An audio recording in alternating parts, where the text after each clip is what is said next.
Carl turned and began walking across the porch to the front steps, clutching the photo in his hand. Peter closed the door behind him. He walked to the side table and picked up the food container. It was a bit early for dinner, so he decided to put it in the refrigerator. He wanted to see if he could find Vernon to ask him what he knew about the Hanfords' disappearance. He walked toward the kitchen with the container. After opening the door to the refrigerator, he placed the plastic container on a shelf inside. He closed the door and he began walking back toward the foyer. As he made his way to the hallway, he heard a muffled bang that sounded like it may have come from below. He stopped after hearing the sound. Feeling a bit uneasy, he slowly headed back into the kitchen and went to the basement door. Slowly he opened it. It creaked loudly as it swung into the back hall and exposed the pitch-black basement. He reached for the wall to switch the light on to the basement. With the light on, he realized his eyes were used to the sunlight in the room. The dim light really doesn't help him see much in the basement. He stared into the basement from the top of the stairs to see if there was anything out of place or unusual. Moving his head around slightly to get different perspectives for nearly a minute, he did not see or hear anything. He decided to head back to the foyer so he can see if Vernon was home. He reached his hand to the wall again and turned off the light. He closed the basement door again. Shaking his head, he made his way down the hallway to the foyer. In the foyer he headed straight for the front door. He opened the front door and walked out onto the porch. He closed the front door behind him, but did not lock it. Peter walked to his right on the porch to see if Vernon was outside. Sure enough, he saw Vernon working in his front yard again. This time he had the hose and was watering some of the flowers and other plants. Peter went to the porch steps. As he walked down the steps he found himself trying to think of questions he should ask Vernon. He continued from the steps to the front walk. He used the sidewalk along the street. From the sidewalk, he approached Vernon. Vernon had his back to Peter as he got closer. Peter stopped a few feet behind Vernon. He asked, "Hey Vernon, what more do you know about this house?" Vernon released the trigger on the water sprayer. He then turned around and looked directly at Peter. "It's cursed. What more do you need to know?" Vernon replied with his hoarse voice, as he began turning back to tend to his plants. "I want to know more about the history of this house. I'm looking for any information that could help me find Sarah," Peter said. "People have disappeared from the house, not just Mildred, but her husband too," Vernon said, partially looking toward Peter. "Vernon, I just found out about a Russell and Clara Hanford," Peter said, trying to keep Vernon from leaving. Vernon paused, and then turned all the way around and looked directly at Peter. This time he seemed to have a genuine interest in helping. Peter was relieved that Vernon appeared willing to help. "You found out about them, did you?" Vernon asked, then he glanced down for a moment. "Yes, I have been looking through the office, which has many old articles and things left by previous owners," Peter replied. "Have you been through everything?" Vernon asked, looking back toward Peter. "No, I'm just getting started." "I was surprised to find something like this so quickly," Peter replied. "Well," Vernon started, and then looked away again. "Well, Peter, there's more." "More? What do you mean by more?" "More people missing from this house." Peter asked, quite puzzled. Vernon sighed. He focused on Peter again and said, "The original owners before Russ and Clara were Matthews and Erica Wahl." Peter was surprised, but managed to ask, "Sarah mentioned those names after finding something in the office. Did they disappear too?" Vernon nodded his head, and replied, "Yes, back in 1933. "Did both of them disappear at the same time?" Peter asked. "No, Erica went missing first. Then a month or so later nobody heard from Matthews. Neither was ever seen or heard from again. The same has been true for anyone missing from that house, Vernon replied. Peter covered his mouth with right hand in a loose fist as he thought about the new facts he was learning. Did you live next door all of this time, Vernon? Peter asked through his fingers that still partially covered his mouth. Yes, I grew up in this very house, and I inherited it from my parents after they passed away. They lived here into their later years. I was here often to help them, Vernon replied. Peter paused for a moment, then realized he wanted to ask a difficult question. Vernon, since you have been around for all of the disappearances, have the police ever questioned you as a suspect? Peter asked carefully. Well, I was only 7 when the Wahls disappeared. Once I remind the police about that, they usually let it go. I really do not have a real good recollection of what happened to the Matthews and Erica, Vernon answered. Only 7, yeah, I guess that would be more than someone that young could manage. Anyway, what do you remember about Matthews and Erica? Peter asked. Vernon dropped the hose from his hand and said, let's go sit down for a moment. Even the front steps should work. I just need to sit.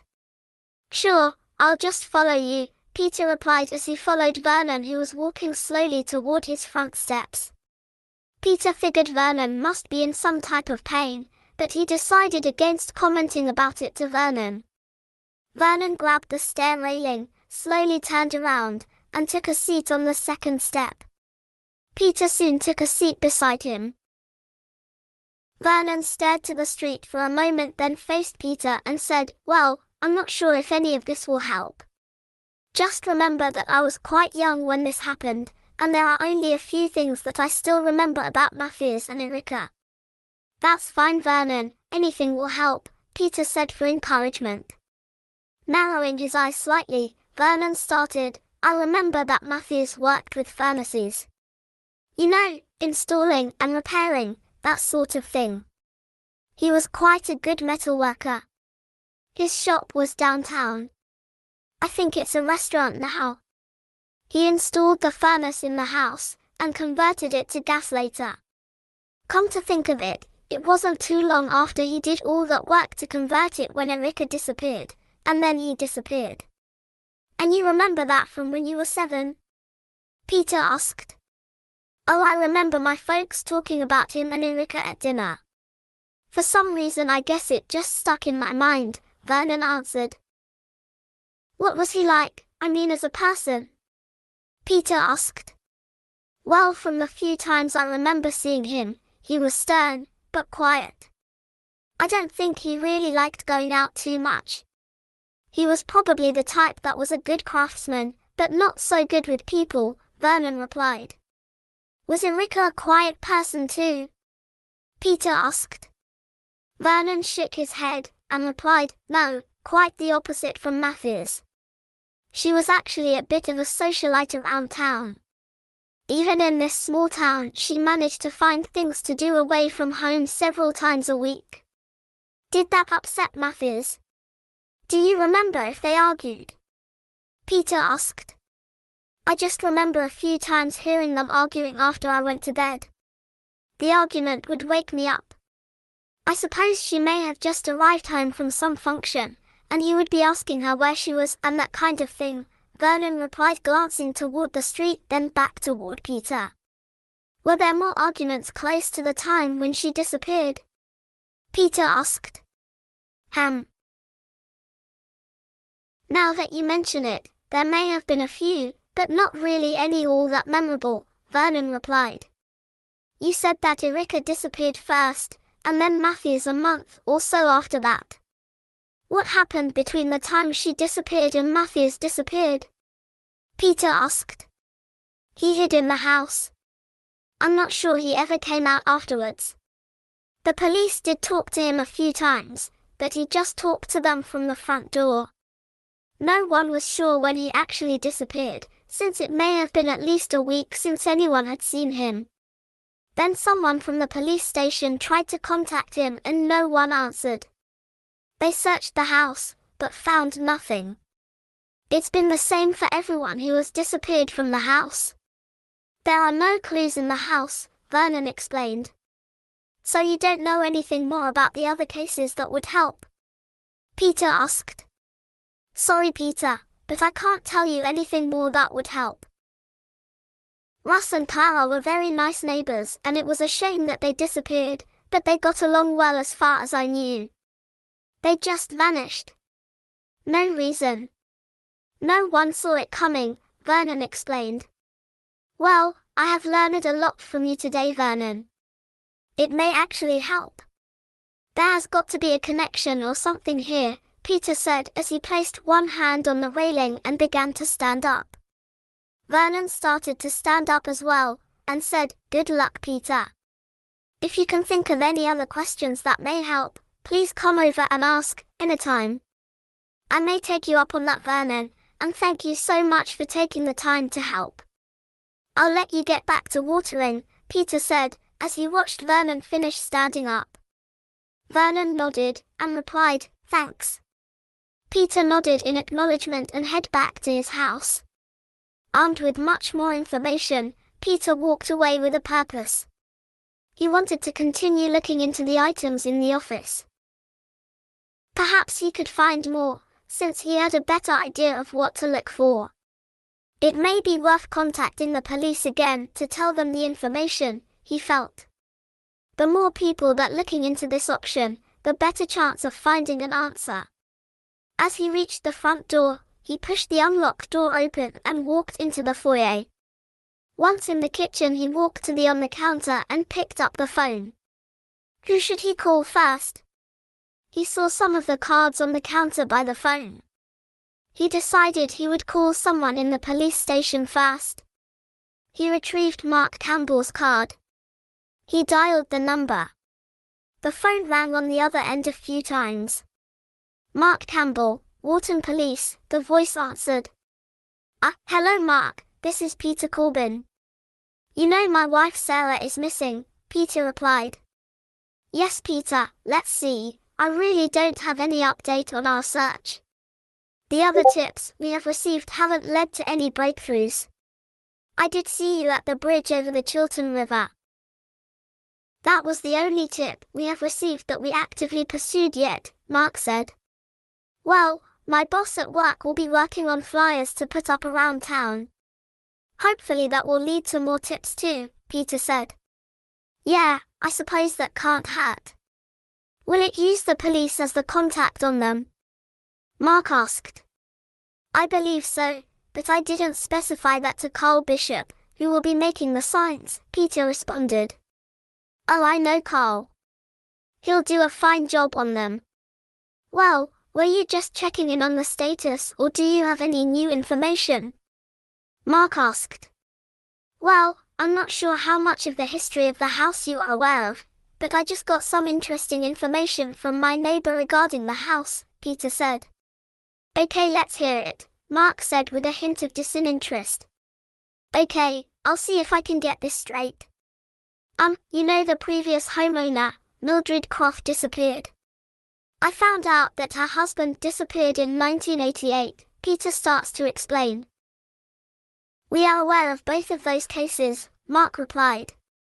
Well, there's more. Before the Crofts, the people in the house before that, Russell and Clara Hanford, disappeared in 1967, Peter continues. Really, that was from the same house? That case was long before my time on the force, but I do remember it, Mark commented. Also, the first owners of the house, let's see, it was Matthias and Erika Wahl. She disappeared first in 1933 and then he disappeared a month or so later. Also in 1933, Peter explained. Well, that's quite strange that all of these disappearances are from the same house, Mark commented. Yeah, I wanted to tell you so maybe you could look into something common between the cases, Peter commented. Let's see, that would be over 70 years ago since the first disappearance. So that would make it unlikely that one person could be involved. I suppose that's something we could look into. Maybe the later ones could be related at least, Mark commented, as he appeared to be thinking about the possibility.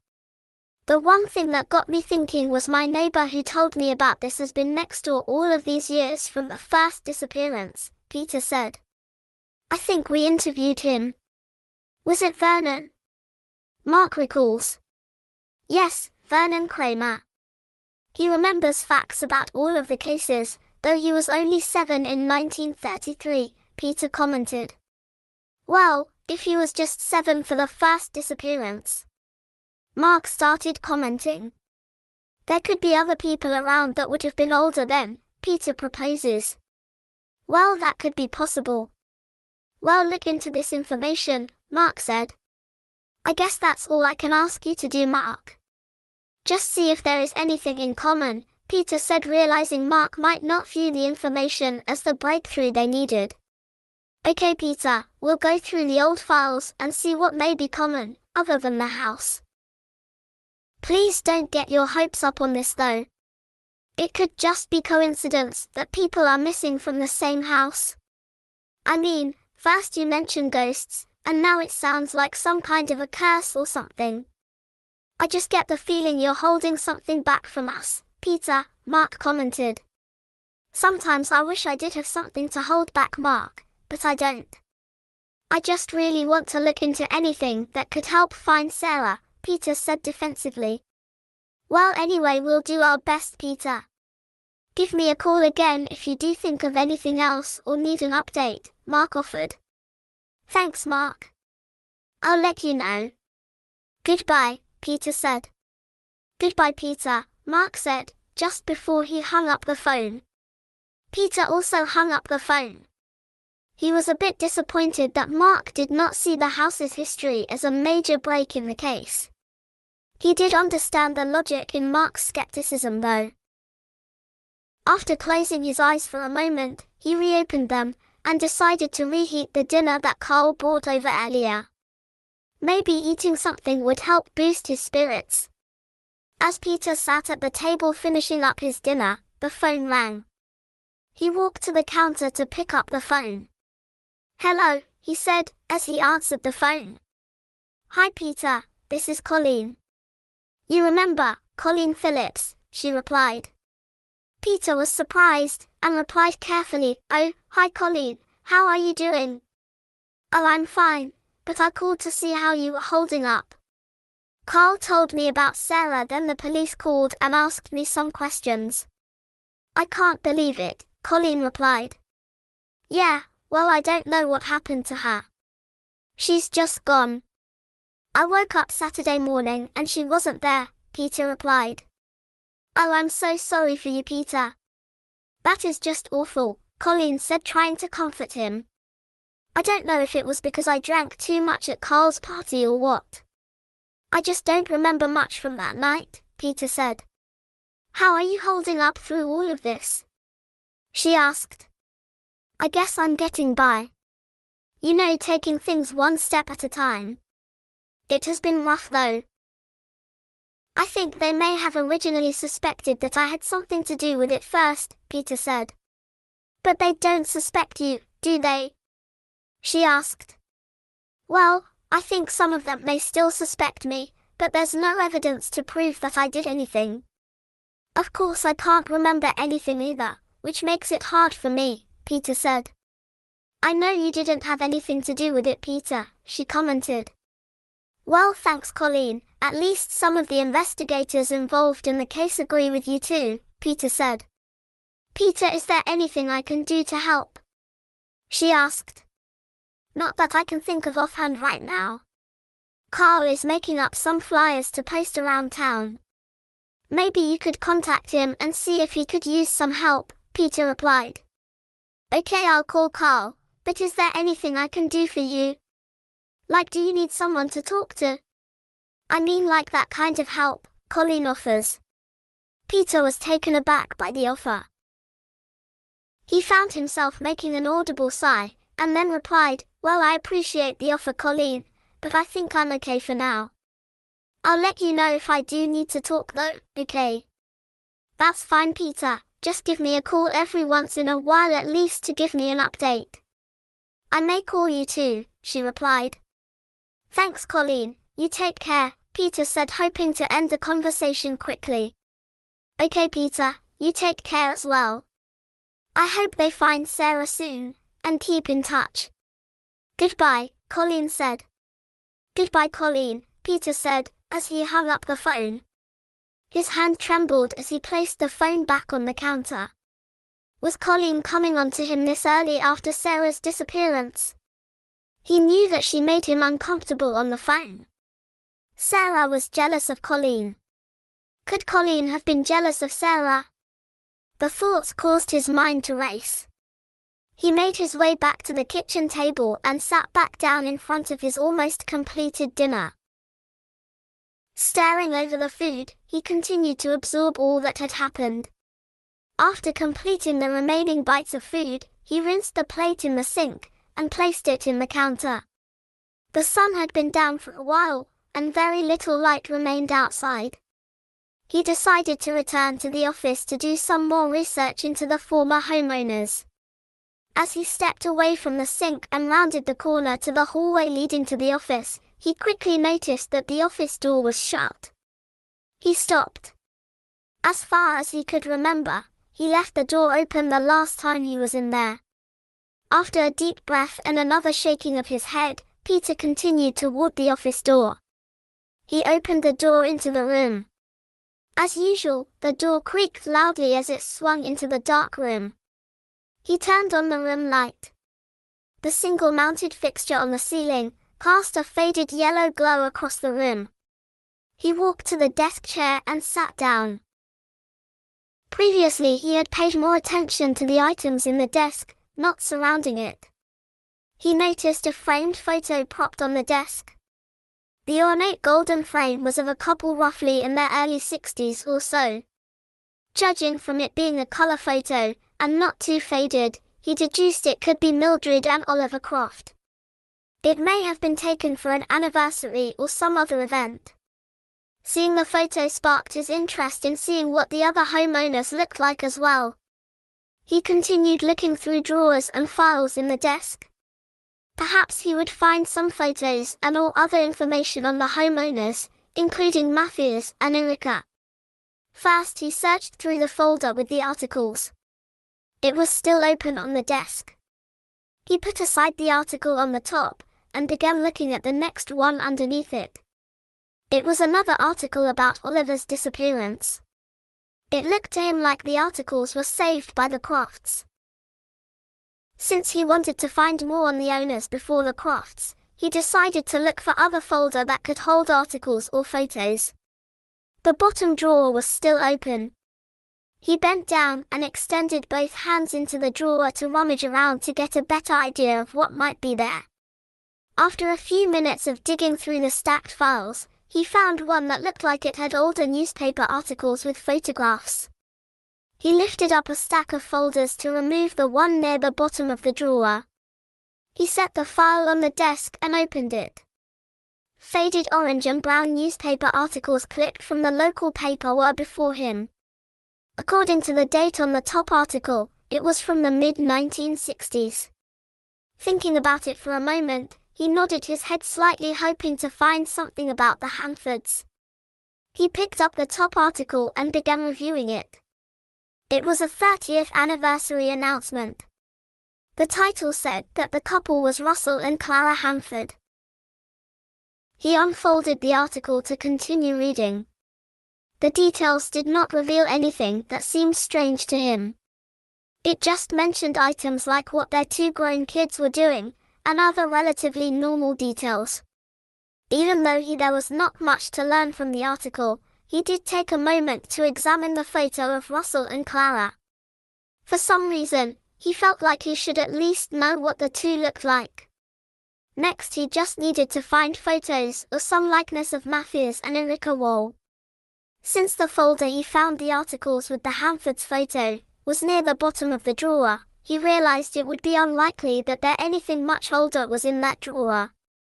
He did remember Sarah talking about the Matthews and Erica though. Maybe she left something on the desk. Peter looked at the top of the desk for any folders that he did not remember reviewing yet. The desk was cluttered with old letters, papers, folders, and many other objects, along with a desk lamp that he had not bothered to turn on yet. Near the desk lamp was a tattered accordion file. Peter partially stood up to reach for it, since it was on the far side of the large oak desk. After retrieving it, he pulled the file open to scan the contents. This could be it, he noted to himself as he observed the almost delicate condition of the articles inside of the folder. He also believed there could be some photos in the folder as well. He carefully removed a stack of old articles from one of the partitions and set them on the desk. Indeed, the articles were old, and reviewing the first few he noted that they were from the early 1930s or late 1920s. He breathed a sigh of relief that he was able to find something from the time Mathias and Erika lived in the house.